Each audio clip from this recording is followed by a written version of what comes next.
Hello. I'm Steve Horvath. I'm with Telos Corporation. Thanks everybody for joining us for our presentation here today. We're going to talk about compliance in the cloud, and I'm joined by Hugh Barrett, who's actually the co-inventor of our Xacta IAM Manager product. Also, Russ Marsh, who's the CISO of DOE-IN, which is the internal organization, the high side of DOE, and Brett Miller from AWS, who's on their ProServe team. Hugh's going to be driving for me until we get to the demo, but today you are going to see a full demo of us automating the lifecycle of compliance from the project creation all the way through testing and body of evidence development. So go ahead. You can go to the next one. One more. Awesome. I've been at Telos since 2006. I was hired as a program manager inside of the intelligence community team and built our ProServe team that helped implement our product throughout the intelligence community, the DoD, and the special operations world. For the last 20 years, Telos has been around for about 40 years, but for the last 20 years, we've focused on three areas: cybersecurity, secure mobility, and identity management. You can go to the next one. For some of the most secure organizations in the world, some of which I can't even put their graphics on the slide. So, go ahead. So security used to be a really interesting thing. In the late 90s, security was kind of the department of no, you know. And all of a sudden in the 2000s, everybody realized, hey, we've got to take a little look at security architecture, do things a little bit better, but nobody still liked the security folks, and certainly not the compliance people. Then in the 2010s, everybody went, Target's getting hacked, you know, Home Depot's getting hacked, all these folks are getting compromised with credit card information, things like that. We need to take a stronger look at compliance and information security. And then came the, oh, those guys were right, all those Department of No's guys that said, hey, don't just leave you know, guest passwords and things for their systems. So today, we do a lot of work within the federal government and the public sector, and we do a lot with the ANA or the CNA organizations. And it takes anywhere from 6 months, sometimes to 2 years to field systems, and a lot of that has to do with the compliance burden, having to walk through your categorization, all those kind of issues and concerns, the actual testing, and doing all that stuff. So I got a phone call from a former colleague, Brett, who went to AWS, and we started this kind of partnership. He's going to talk a little bit about this, but he basically said, we've been working on this thing called Enterprise Accelerator for compliance, and because you guys are so well established in the community, we think you're the perfect tool to help us showcase and speed compliance. We're going to take anywhere from 20 to 50% of the concerns off of people's burden. So we were like, that's great, because you know, as a company, we've been doing this since 2001. We've built tools for risk management. Some of those tools I'll show now, at least an example of which. So we have three main products that make up our suite, and our whole goal is to try and automate as much of the compliance lifecycle as possible. So when we talk about automating compliance, we talk about the process in which an organization undergoes their risk management framework, whether you're using NIST or you're using, you have to do assessments against PCI, HIPAA, high-tech. It doesn't really matter because there's a formal framework that you follow to go through your risk assessment, right? Well, then there's testing. So the other big burden is how do you get to the place to do the testing? How do you automate those testing when you have a system that you can, you know, automate the testing and controls of? But the reality is that you can only automate about 30% of those technical tests are only about 30% of your given body of evidence, right, from what you're required from a controls perspective. There's a lot of interview questions, a lot of things like, do you have guards, gates, and guns? Are there actual locks on your doors? Do you have security policies in place, and do people evaluate them and regulate, you know, and make sure they're enforced across your enterprise? So we developed Continuum, was our product that interfaces with our main IAM Manager product, or actually it's Xacta assessment engine. That product is our workflow and process product. It gives us the ability to automate the collection of information, gives us the ability to reproduce the body of evidence, whatever way a given agency or organization wants to see it. Continuum is the actual technical automation of tests. So you can do that through third-party products. If you've got outputs from, you know, some of the great security products, we support SCAP and always have. We can take that content and marry it up and map it automatically inside of our Continuum product and shove it right into your body of evidence. Basically, all the technical tests get automated. And then we said we're missing about 70%. 70% of controls is a lot. If you had 600 controls and you got to, you know, you can automate 30%, it's great. You take a lot off the plate, but there's still a lot left for that site visit and a lot of other things that need to be done. So we built XCCM in conjunction with another major IC entity. And XCCM is our way of, almost like an interview campaign manager. It gives us the ability to automatically create a campaign, push it out to users that have to do those validations of the non-technical tests, and automate the collection of that back into your body of evidence. So we've got 100% test plan coverage. Go ahead, Hugh. Now, why this is so advantageous in a scenario of moving to the cloud is because you've got an infrastructure that you're basically buying and managing from a provider like AWS. And they've got these shared responsibility controls, as Brett's going to talk about. We can pre-document that based on all that good work that they've done with their Enterprise Accelerator for compliance. And when you use that in conjunction with their Quick Start AMIs that are already pre-configured with those security things in place, you actually take 20 to 50%, if you're kind of continuously doing this, of those controls completely off your plate. You use what we call an advanced inheritance model to maintain a persistent connection with that provider project, and that gives you the ability to kind of not have to worry about most of them, document the deltas, and then focus on the things that you really do have to worry about from a risk management perspective, as opposed to doing this whole body of evidence from scratch all over again. And what it really translates to is speed to mission, or speed to compliance, or speed to capability.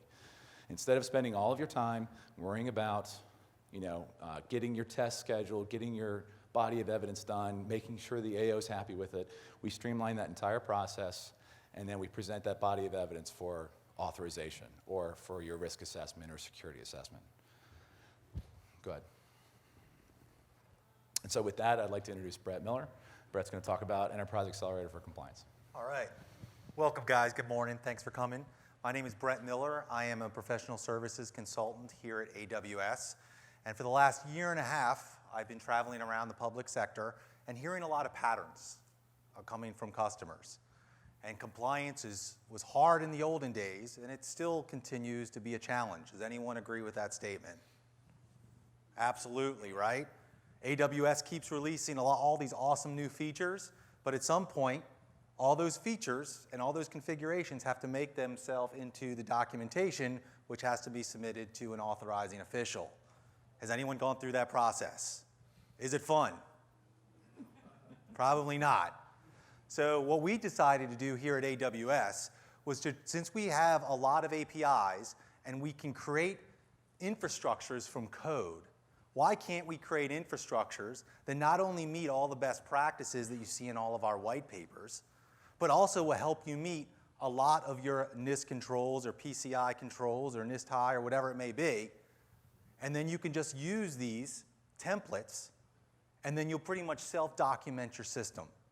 And what Steve did and I about a year and a half ago, we said, can we take the power of AWS and the ability to automate these infrastructures, and then take all of the control documentation that's going to be satisfied if you configure your environment in a certain way, and automate compliance. So no longer do you have to go through 400 controls or 600 controls. Using a product like Xacta will enable you to do that in a much more proficient way. So as I said, this is the shared responsibility model that everyone has seen. Everyone's seen this model, right? There's a lot of decisions that have to be made in that blue area, doesn't it? Right? You get a lot of controls from AWS, but there's a lot of decisions you need to make. And what we've tried to do here at AWS through Enterprise Accelerator is to automate all of this. And the great part about it is, if you can automate the infrastructure and make everything repeatable, the controls can be repeatable as well. And you can use products like Xacta in order to automate all of your compliance. So no longer are you looking at 400 controls. All of those 400 controls are summarized in a checkbox that your developers can actually use. That if you built it in a certain way using the tool sets and the automation, you automatically can inherit a lot of system-specific controls that the developers don't have to worry about, right? And how many developers love compliance? Wouldn't it be cool if you could just take that burden away from them? Yes. Awesome. So what we've tried to do is when you use the Enterprise Accelerator Quick Start, which you can get to us from Amazon, aws.amazon.com/quickstart, they can deploy an environment that meets best practices and also compliant in about 30 minutes. And then they can inherit all of that documentation into Xacta so they can just checkbox it. Pretty cool stuff. And that, what we believe, will truly automate compliance. It'll make the developers happy because they don't have to deal with it anymore. It also makes the enterprise happy because they're building consistent architectures over and over and over again and have a confidence that things weren't fat fingers or misconfigured. They're done consistently and repeated over time. So what we encourage folks to do is go out and download our templates and our security documentation and own it for yourselves. Make it your own, modify it, add things to it, and make that the default standard for your enterprise. Make it truly a shopping cart experience so you can click and produce these environments very quickly and take a lot of that onerous process that developers have to do to build an AWS off of their plate. And then, of course, Xacta will automate all the compliance around it. Next one. Has anyone used our quick starts yet? At least a couple people have. I encourage you guys to go look for them. We made these quick starts specifically around the challenges that we're seeing. One, there's a lot of options in going to the cloud, and people want just the cliff notes or the easy button in order to make things faster, right? But on top of it, we want to get rid of all of that compliance documentation that are done at the infrastructure level by giving you pre-documented reference architectures that you can once just use and modify for your own use. If you guys wanted to learn more, please go to our website at the Quick Start page and look at our reference architectures. We have PCI, we have NIST, we also have NIST High. And all of those things can not only be automated by clicking a button, but all that documentation is going to be built into the Telos tool. And basically, Hugh is going to show you all about that and how that documentation can be done for your enterprise so they don't have the burden of doing it for themselves. Just to summarize real quick, by using these templates, you're not only doing infrastructure as code, but you're doing it in a very repeatable manner. It makes developers happy. It keeps the enterprise security guys happy because they know how things are self-documented inside of an enterprise. And by using Xacta, you can then take all of that control documentation, which is anywhere from 400 to 600 controls, and make it a checkbox for your enterprise. Pretty cool? With that being said, we believe Enterprise Accelerator plus Xacta can really automate compliance, and we feel that is going to truly differentiate a lot of customers from either going to the cloud in 1 month versus trying to spend a year and a half trying to do all the process for themselves. So I encourage you to try it. And with that said, I'm going to hand it over to Hugh, and he's going to show you an awesome demo how these two things together can really accelerate cloud migrations across public sector and commercial verticals. Thank you. All right. Hello. So my name is Hugh Barrett from Telos Corporation. As Steve says, I'm one of the co-founders of this product. So before I start, just a show of hands, has anybody used Xacta before? Okay, so I have a graph here, and I'll just talk to this for a few minutes. You know, I've done certifications and accreditations both manually and using this tool. And I can tell you when you're going through it, you know, there's a lot of savings when you're using the tool. So from a categorized perspective over to a select perspective, using Xacta, everything becomes a click. You can click, document all your information, upload your documents, select your regulations, do your data types. And once you get through all that information and you go over to your implement task, this is where we'll engage the Enterprise Accelerator. And in doing so, we'll bring down a lot of the implementation, a lot of the documentation for you, and that'll help speed things up. So as you can see from the graph, doing it manually versus doing it with the tool, with the accelerator, gives you a lot of leeway. Now, from an access perspective, from an assess perspective, we will allow you to speed up the testing of your system, again, utilizing the Enterprise Accelerator. And then we jump over to authorized real quick, and what that does, we gather up all the body of evidence, we'll do all the scheduling for you, we'll notify everybody when things need to be approved, and from that point, we go over to monitoring, and again, we schedule everything, bring everything up for you, and get the body of evidence out so that you can continue to monitor. So I just want to give you a brief run-through of the time savings you can get when you're using this product versus doing it manually. So I'm going to jump into a quick demo now. Let me jump over to the application. And I'm already logged in here. And sorry for the screen on the left side of the room. Everyone just look to the right. So I'm going to go into a project. Looks great on our screen. And I'm going to go in here, and I'm going to walk you through, in the next 30 minutes, what you would normally walk through in doing a full assessment of a system, putting it into the cloud. So from a system overview perspective, or your categorize, we give you the ability to go in, populate this step, put your diagrams in there, document your system definition. I've put some diagrams in here just for show. Then after that, we allow you to identify your information types. Now, how many of you are following the RMF? So there's a step where you have to categorize all your data, and we automate that for you. So if you go into this step, if you notice, we've already pre-populated with the 860. It speeds things up a lot. All you need to do is identify the information types and move on. System boundary, again, we allow you to go in here, document, narrate your system boundaries, save it. Your project personnel, we allow you to put this information in, and we'll go back. You'll see the importance of this later on as I go through the demo. Asset inventory.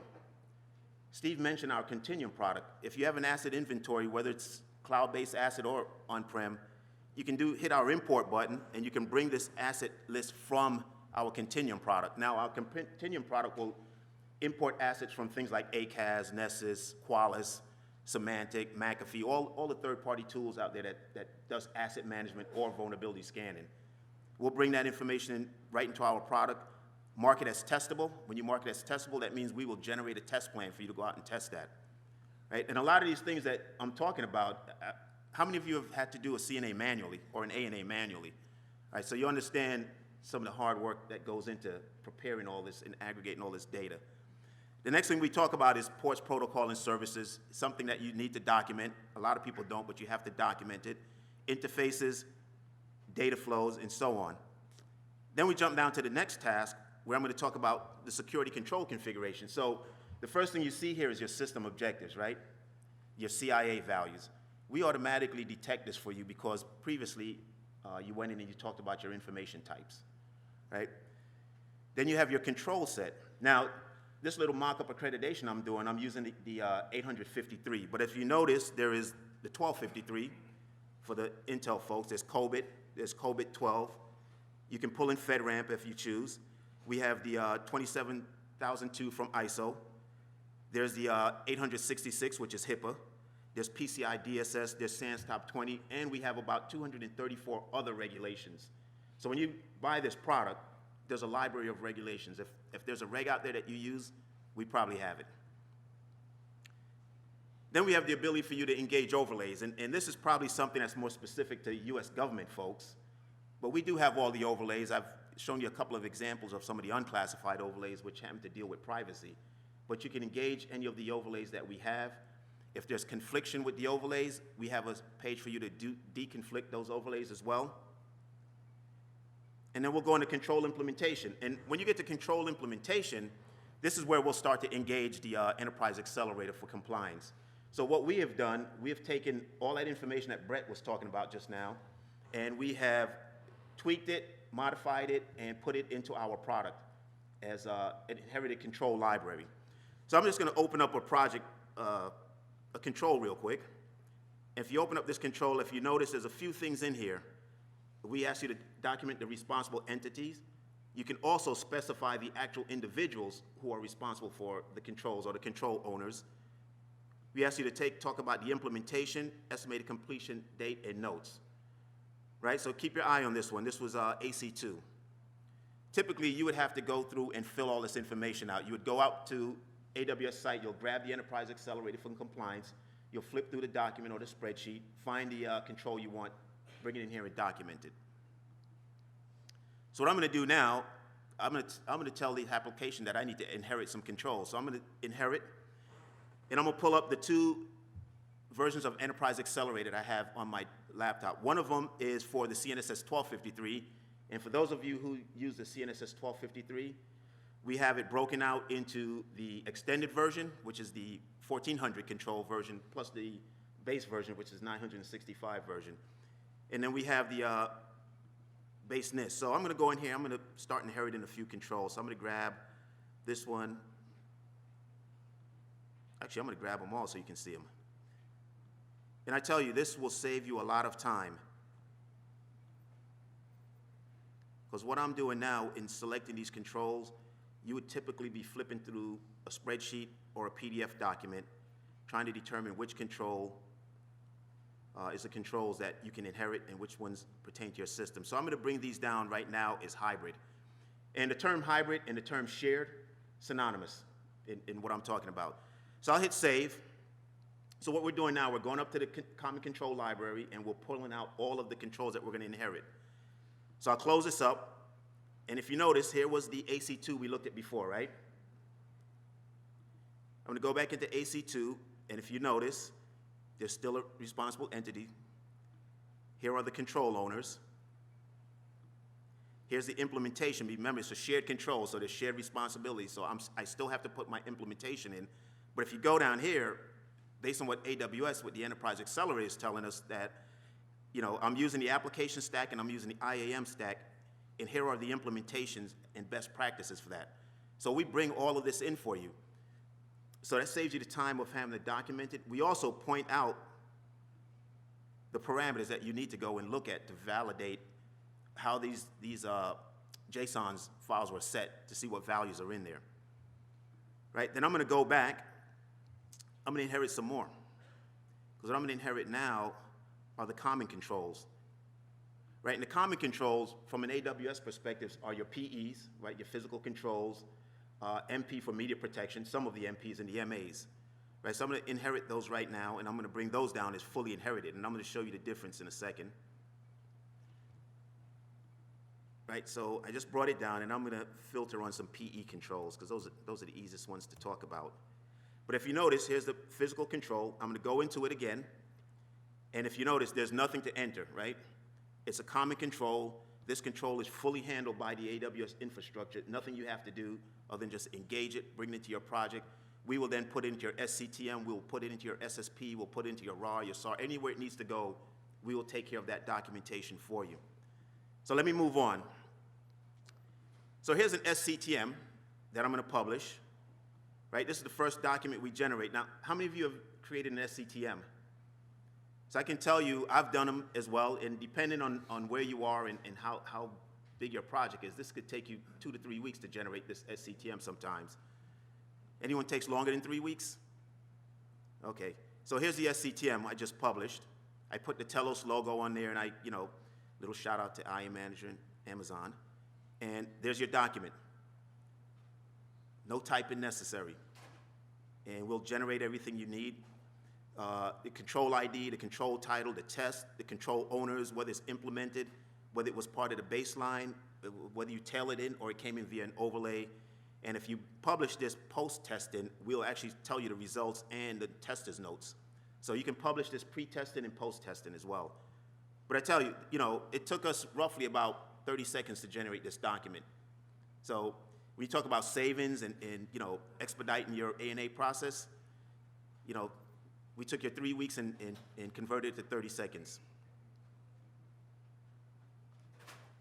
So once I finish this task, I'm going to jump down to risk assessment. And risk assessment is where you'll go in and do your testing, right? Now, I know some of you, if you're following the RMF, you're going through the categorize, select, implement, assess. So I'm in the assess phase now. So here's my test plan I've generated. Now, there's a couple of things we can do here, right? Steve mentioned that we have Continuum that does automated controls, and we have CCM, which does non-technical controls. So I'm going to initiate CCM, right? I started a campaign. So what I'm going to do, I'm going to go over to CCM right now. I'm going to log in as Hugh because I was assigned a few things I have to do. So if you can imagine, it's time for you to do testing. You have a bunch of technical controls. You have a bunch of non-technical controls, the managerial and some of the operational, right? and you need to get individuals to answer these questions. Well, this application allows you to distribute these questions out to the specific control owners so that they can answer the questions. So I'm gonna go in here, hit my campaign, and here's questions I need to answer, right? I'll go into this first one, and I've already answered one of them, but I'm gonna answer the other one so that you can actually see that there's work to be done. So let's start asking me question. Has the organization defined the frequency to review and update the current access control policy? Of course we did. And we did this one too. I'm not gonna read all the questions to you. Thank you. This one we did, and this one we didn't do. So as I'm doing this, if you notice, there was a place for you to submit an artifact and a place for you to put notes. So if you were to answer no to one of these questions, you may want to upload an artifact so that the person who's going to review this sees your artifact and determine whether or not they trust your answer. Right, so I'm going to submit this. I'm all done. And I'm going to jump back over to Assessment Engine. And I'm also going to hit the Get Results button. Right, before I do that, let me jump over to Continuum real quick, and I'll show you. Continuum is where we will pull in asset information. Right, if you go into Continuum and you look at a particular asset, right, here are all the tests that came in. Some of them came from our host info tool, which allows you to scan a machine, run some of the STIG benchmarks against it. You can run some of our own scripts. But if you notice, I have things that failed. This little map to icon here tells me that this maps to this particular control and to maps to this CCI for you DoD folks out there. But more importantly, if you look at the compliance part of it, we're telling you, based on the information you gave us about that asset, what IA controls that asset is passing or failing. Right? This information is important because now when I go over to the assessment engine and I say get results, I'm going to say get results from CCM first, right? CCM is the tool I was in where I answered all the questions. So now I'm getting those results to bring into my test plan. And I'm also going to, once that comes over, go back and get the results from Continuum. So while those are running, let me just go down and Continuum. We'll come back and look at that.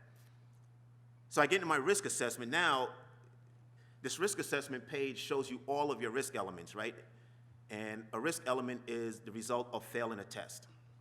And in this product, guilty until proven innocent. So unless you pass, you failed. So I'm going to go in here. I'm going to look at a particular control. Oh, that's artifacts. Sorry. I'll look at this control. And there it is. It's AC212. Here's the information we gathered from the tester and from all of the content. But if you notice, we have the associated requirements, the weaknesses, recommended fix, the impact statement for failure, and all we're asking you to come in to do is talk about the countermeasures or any safeguards. As a human, you need to set the risk because the application is very black and white. So if you fail a password test, it's going to be a high risk. What you need to do as a risk assessor is come in here and say, well, it's in a skiff, there's a guard has a dog, it's 30 feet below the surface, not really a risk, right? So, you know, you can set this to whatever you want to set it to and then move on. But you do this for all of the different risk elements you have out there. Then once you're done, you can go in and you can generate POAMs from those risks that require extended effort and extended time for you to fix. So you can go into your POAMs, identify the POAMs, and then when you're done, you can generate a POAM report, right? And I've done that as well. So if you see here, POAM report, title, everything, part for you to do your document revisions. There's boilerplate text, a lot of it. There's table of contents we generate, table of images, and then we'll start to show you your POAMs. And here we start to list the POAM one page at a time. So again, you know, I'm not sure how long it takes you to do some of these reports, but this report takes this application a couple of seconds to generate from a POAM perspective. Oops. Sorry, guys, I closed the wrong browser.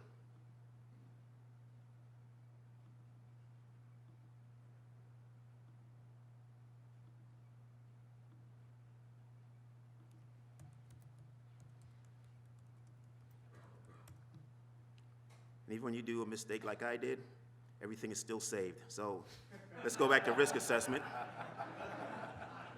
And If you see this CCM, here are the results that came back from CCM. These are all the ones I failed because I said no. While I'm in here, let me just get some results from Continuum for you. That way you can see that this stuff actually really works. So when we're doing that, let me keep going, and then we'll come back and look at those results.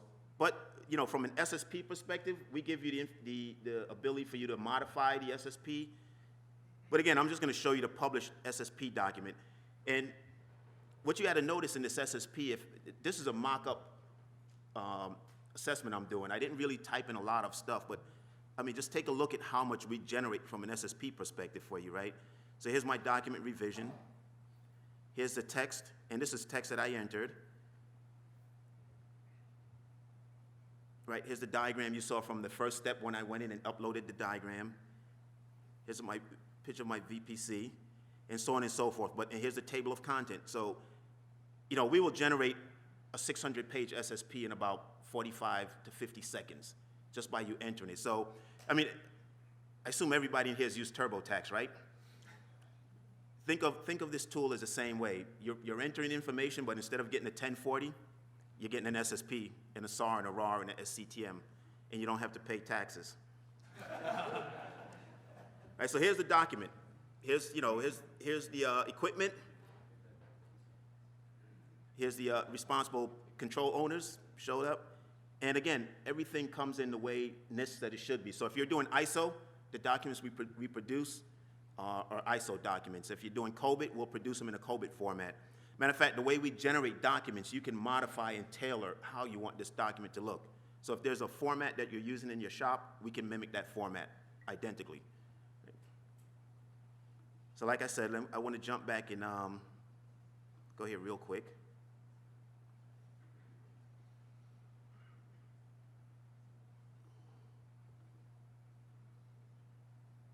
Because I wanted you to see that I also got results from Continuum as well, right? From the auto test, and some of these failed, some of them passed. But again, you didn't have to do, when it comes to the technical controls and the non-technical controls, if you set the system up right, you distribute the test out to the appropriate personnel, a lot of this stuff can be done automatically and be gathered for you. So while we do that, let me move on and keep going. So from an authorized perspective, what we do, we gather up all this body of evidence.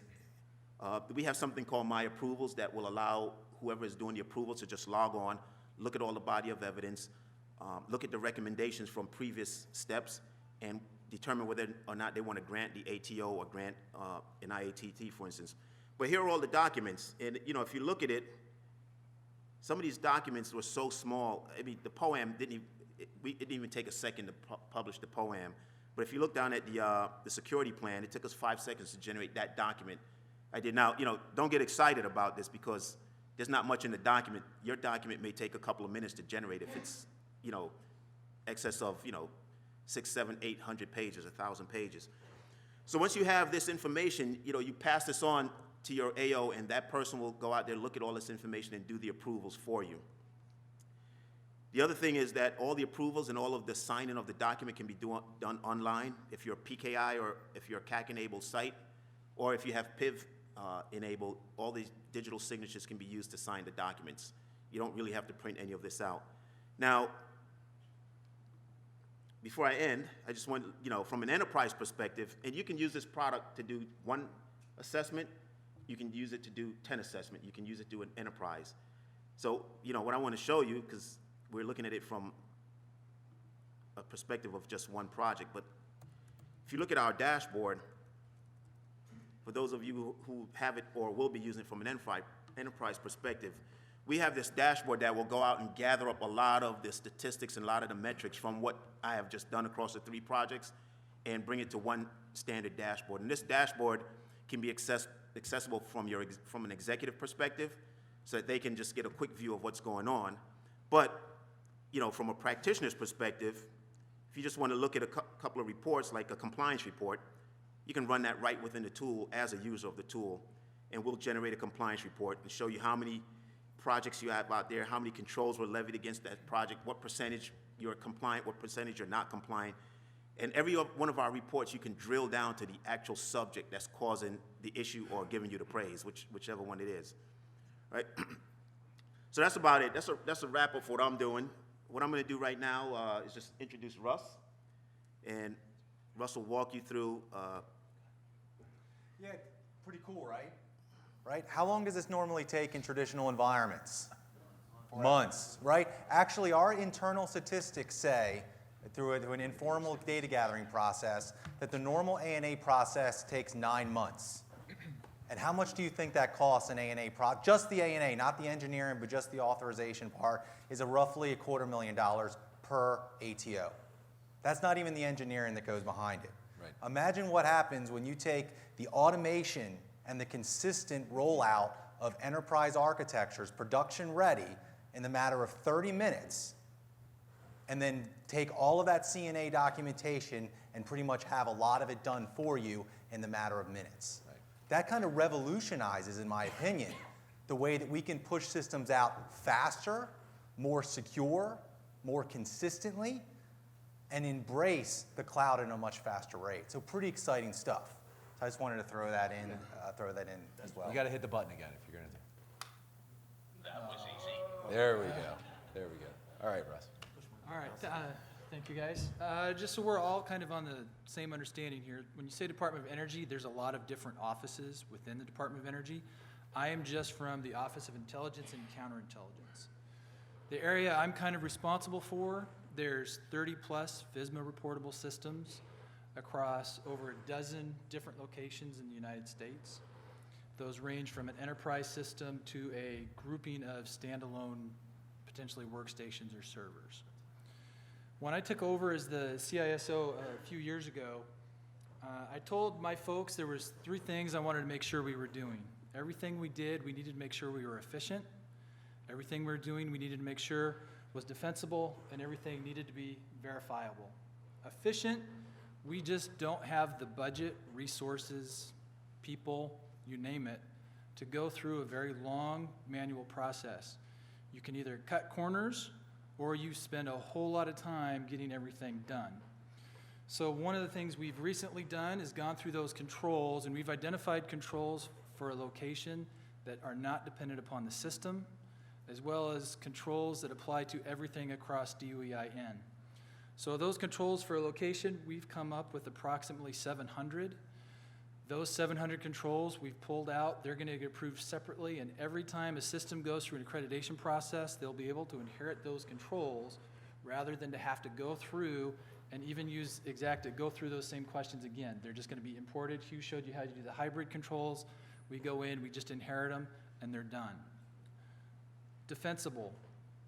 We have a lot of people that like to read policy, but we also have a lot of people that like to come around, and when I ask them, it's like, well, why are you doing that? They said, oh, well, the lab director said I could, or the program manager said I could. And a lot of times that gets lost and it's inaccurate because it doesn't go back to policy. So everything we do through the accreditation process, we try to point back to something that says this is how we have to do it.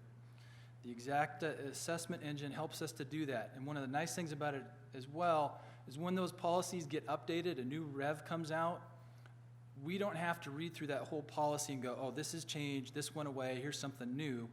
We get that content from Telos, we put it into the program, and then we can filter through that really quickly and figure out what's changed, again, helping us with the efficient piece. The last part, verifiable. I really, really do not like policy that we cannot enforce.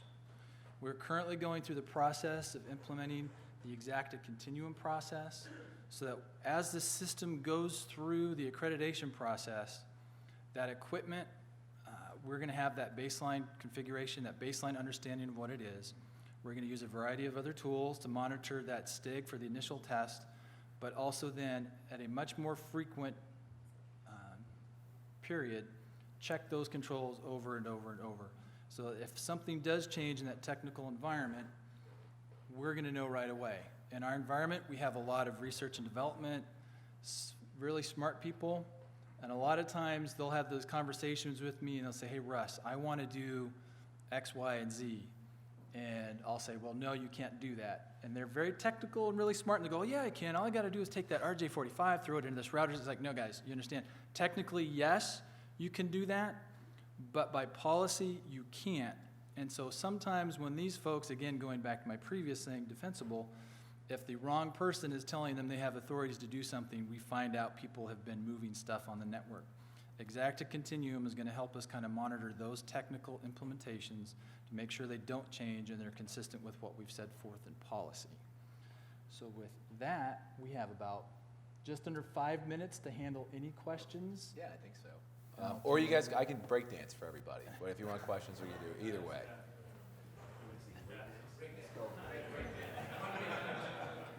You know, I will say also, you know, we're at booth, what is it, 609. If you have any questions that you can't address here, please come by and talk to us. We've gone through a fraction of what our product is capable of, or our product suite is capable of.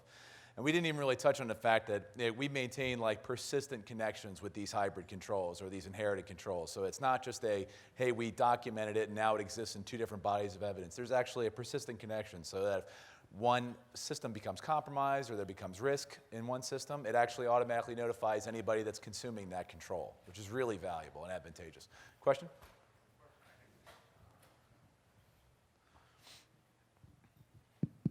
Here we go. The question I have deals with DevOps, the lifecycle DevOps. You identified a piece of that lifecycle. Right. So how do you fit into the full lifecycle or pieces of the lifecycle of DevOps, please? So we, from a compliance perspective, we at this point are validating the controls, you know, that organizations are building these systems. They've got to field them. We're helping with the compliance aspects of that. We are entering, this is kind of our coming out party with AWS. We're entering kind of this relationship and partnership in which we're getting more and more deeply integrated into the DevSecOps lifecycle. And so as we start consuming things from like CloudTrail, CloudWatch, and Config, and automating the compliance of those pieces, there's a natural progression as we start looking at, as code's committed, you know, to code repositories, we'll be validating it. I mean, that's kind of our roadmap for what we'll be doing in the future. But it's just going to get more automated from this point on as this relationship matures. And so that's kind of the best way I can answer that for now. Sorry? Can you wait for the, I'm sorry, can you wait for the mic real fast? Thanks. Yeah, the question is, yeah, I understand we're going to be automating more things. We're doing DevOps at this point. So Right. we're going to take a lot of what we're doing manually and go into an automated process. So what is your future vision in providing automated tools to help us deliver software in a secure environment?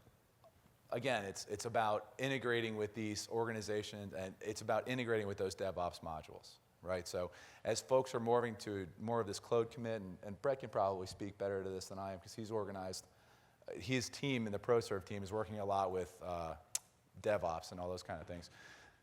We're about the compliance aspects of the security architecture and the compliance of those pieces. So we're going to be automating the validation that if you have a policy in place that certain things are supposed to happen as code's committed or people are checking libraries from a vulnerability perspective, our plan is to integrate and make sure that as those things are committed, we're validating that they're doing the right things from a policy perspective from those code commits.